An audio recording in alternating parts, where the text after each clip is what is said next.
Dear brothers and sisters, the society that we live in, the community that we live in, is based on unity. It's based on the companionship of each other.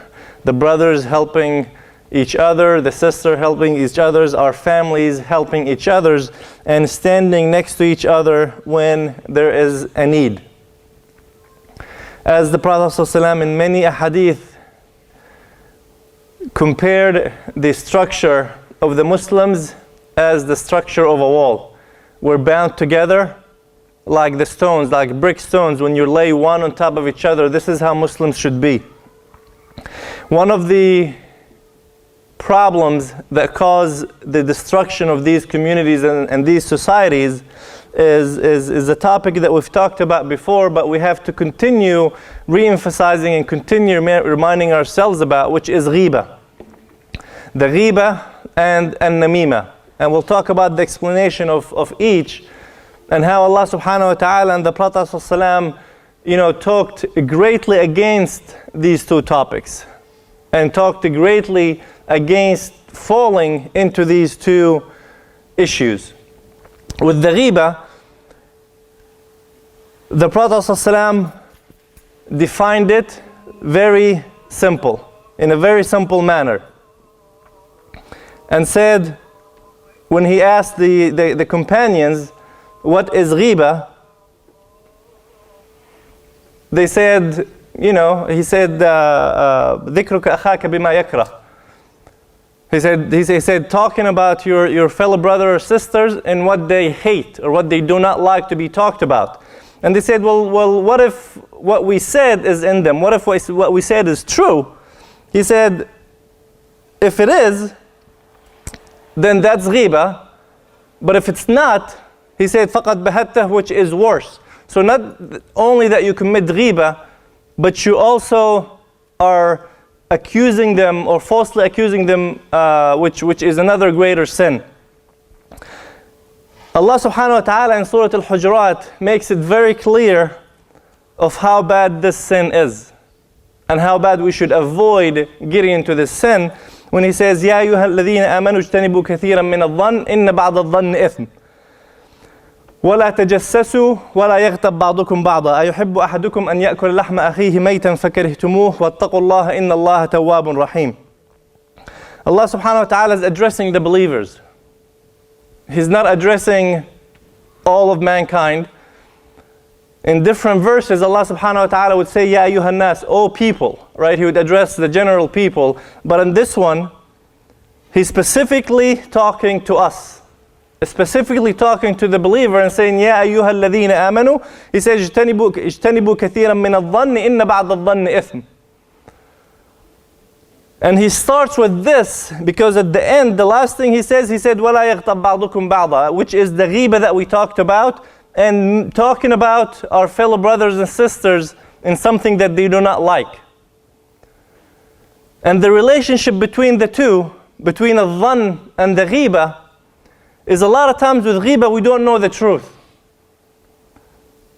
We don't know where the truth lies in the information that we have, the information that we're given.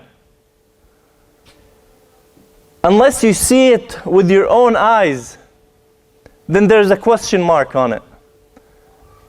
Then there is dhann. Because all what we have is sometimes, for the most part, all what we know is a little piece of the truth. Not even 5% of the truth. And 95% is something that we fill in ourselves. So this is where Allah subhanahu wa ta'ala says, اجتنبوا كثيرا من الظن إن بعض الظن إثم. Some of this thought that you have is going to turn into sin. Because of what follows, because of how this dhann is going to lead to you going around making these assumptions and talking about people and then committing this ghiba. And he says, أَيُحِبُّ أَحَدُكُمْ أَنْ يَأْكُلَ لَحْمَ أَخِيهِ مَيْتًا. He's comparing doing this to eating the flesh of a dead person. And not only just any dead person, but he says, لَحْمَ أَخِيكُمْ, the flesh of your brother.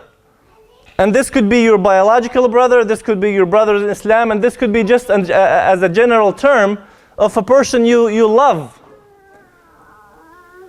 So I want you to imagine having a dead person in front of you, having your friend dead in front of you, having your cousin in front of you, having your brother sitting dead in front of you, and you eating from their flesh. This is what Allah subhanahu wa ta'ala is trying to tell us. This is what Allah subhanahu wa ta'ala is trying to deliver the message, that ghiba is not something that you should take lightly. And what the Prophet ﷺ said, that ghiba is dhikruka akhaka bima yakrah, talking about your fellow brother or sister in what they do not like. Not something that is not true, not something that that could be really bad for them, but something that they do not want to be talked about. This is what he said. And he said if you actually make up lies and talk about it, he said that's even worse. So think about how many times did we commit ghiba without even knowing it. Think about how many friendships you've destroyed. Think about how many families you've destroyed. Think about how many problems you've created for committing this ghiba. Were you part of destroying the society? Were you part of causing problems between the nations, between communities, between families, between cousins, between your siblings? Think about how much were you involved in causing these kind of issues. The Prophet ﷺ says in a hadith, he says, "Man radda an ardi akhihi radda Allahu an wajhi an-nar yawm al-qiyamah." Whoever protects those boundaries of his fellow brother or sister, Allah subhanahu wa ta'ala will shield his face from the hellfire. And this goes back to protecting not only yourself, but those who are around you, those who associate with you. Man radda an ardi akhihi radda Allahu an wajhihi an-nar yawm al-qiyamah. What else do you need? This is something where Allah subhanahu wa ta'ala doesn't tell you to go and donate thousands of dollars, doesn't go tell you to do all of those things. No. All what you have to do is protect those boundaries. When the Prophet ﷺ says, "Man ra'a minkum munkaran falyughayyirhu biyadihi, fa in lam yastati' fa bilisanihi, fa in lam yastati' fa biqalbihi." When the Prophet ﷺ says, whoever sees something wrong, they need to change it by taking action. If they can't, then they either speak against it. And if they can't, he said, then they do it in their heart by making dua or doing whatever it is. And then he said, then that's the weakest of iman. So where are we from doing this? And then if you can't, Allah subhanahu wa ta'ala says in Surah An-Nisa verses 40, he said, وَقَدْ نَزَّلَ عَلَيْكُمْ فِي الْكِتَابِ أَنْ إِذَا سَمِعْتُمْ آيَاتِ اللَّهِ يُكْفَرُ بِهَا وَيُسْتَهْزَأُ بِهَا فَلَا تَقْعُدُوا مَعَهُمْ حَتَّى يَخُوضُوا فِي حَدِيثٍ غَيْرُهُ إِنَّكُمْ إِذًا مِثْلُهُمْ. So Allah subhanahu wa ta'ala in this verse, he talks about, and then at the end of the verse he says, إِنَّ اللَّهَ جَامِعَ الْمُنَافِقِينَ وَالْكَافِرِينَ فِي جَهَنَّمَ جَمِيعًا. In this verse, Allah subhanahu wa ta'ala talks about those who speak against Him, who do not believe in Allah subhanahu wa ta'ala, who speak about the greatest sin of associating others with Allah subhanahu wa ta'ala. And He says, if you are in the presence of those people, those who are committing this sin of talking bad about Allah subhanahu wa ta'ala, He said, do not sit with them. Position yourself, remove yourself from that setting and leave. And he says, Allah subhanahu wa ta'ala, at the end of that verse, he says, Allah subhanahu wa ta'ala will put all of the munafiqeen, all of the hypocrites together. So, Al-Qurtubi in his translation, or in his tafsir and explanation of this verse, he says, although Allah subhanahu wa ta'ala is talking about this great sin, and us needing to or de-associate ourselves and remove ourselves from the company of those who talk about this, he said this verse also applies to different kind of sins. So when you are in the presence of people who are committing ghibah, if you cannot stop them, if you cannot prevent them from continue that ghibah, then you want to remove yourself. You don't want to be in the presence of people who commit this type of sin. As we said earlier, Allah subhanahu wa ta'ala spoke greatly against it when He said, you are eating from the flesh of your fellow brother or sister. This is something that we really have to stand up against. And then the namima takes it to the next level. Namima, not only that it includes the ghiba part, but it also includes having to talk to other people just to cause problems. So you hear something about it and you just want to continue repeating this talk. You talk about people's privacy, you talk about people's problems, you talk about everything around you just for the sake of causing problems, just for the sake of gossip.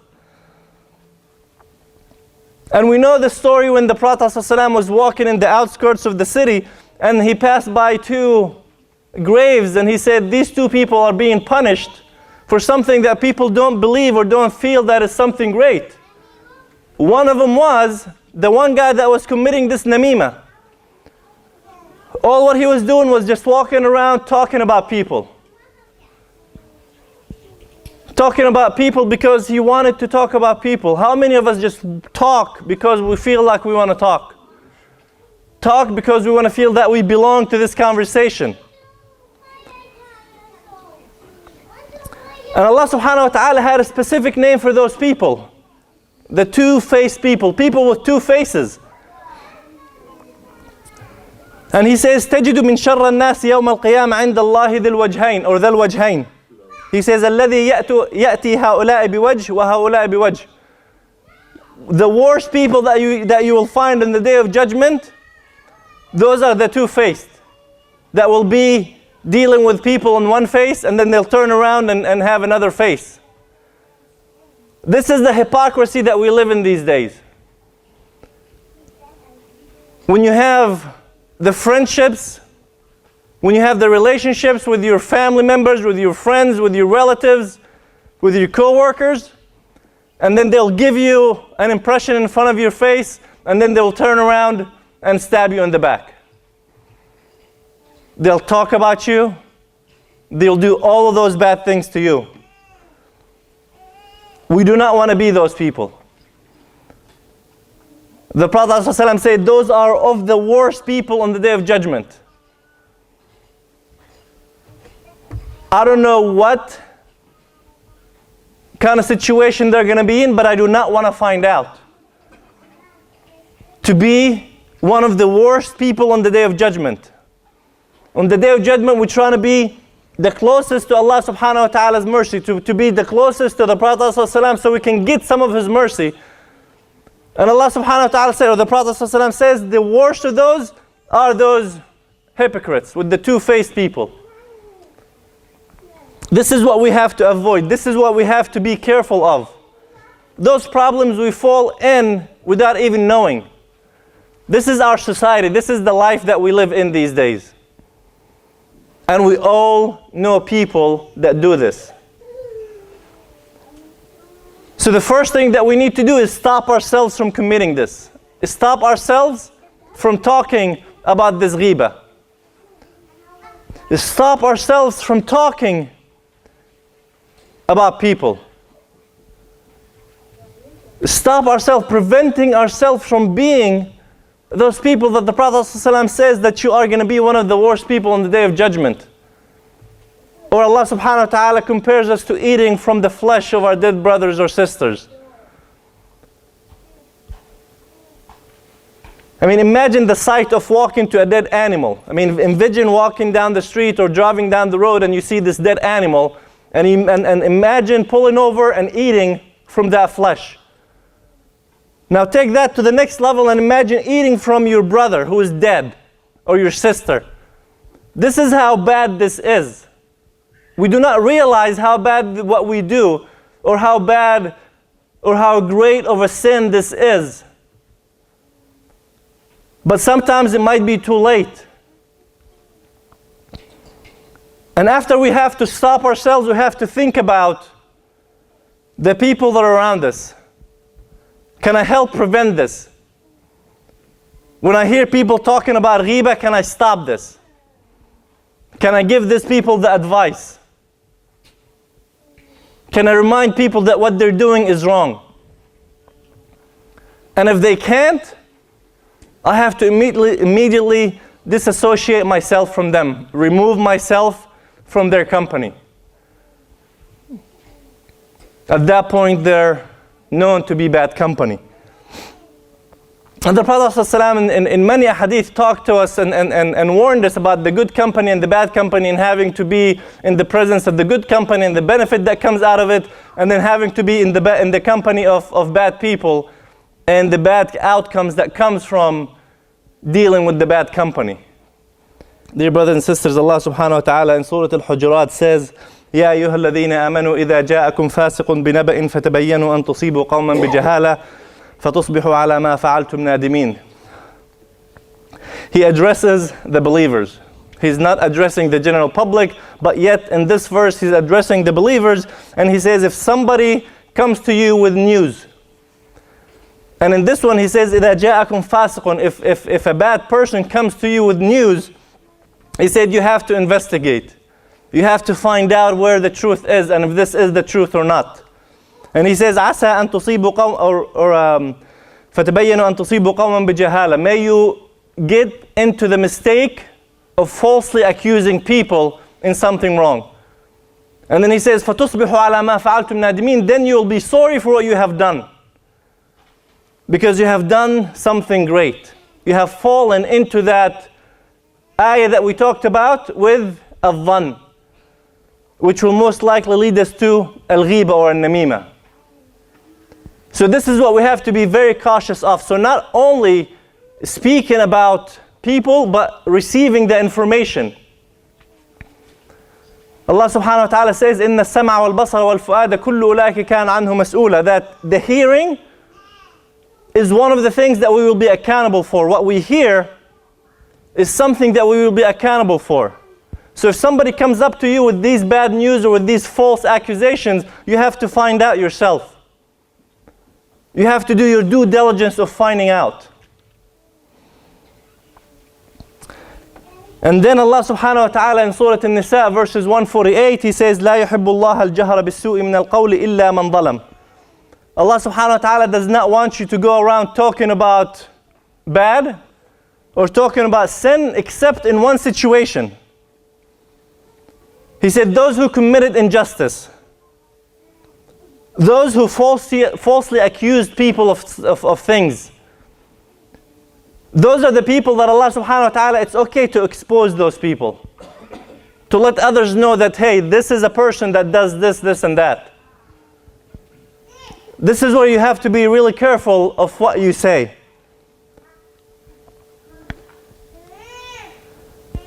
So this is something that we really have to be cautious of, because this is one of the major steps that leads to destroying our societies.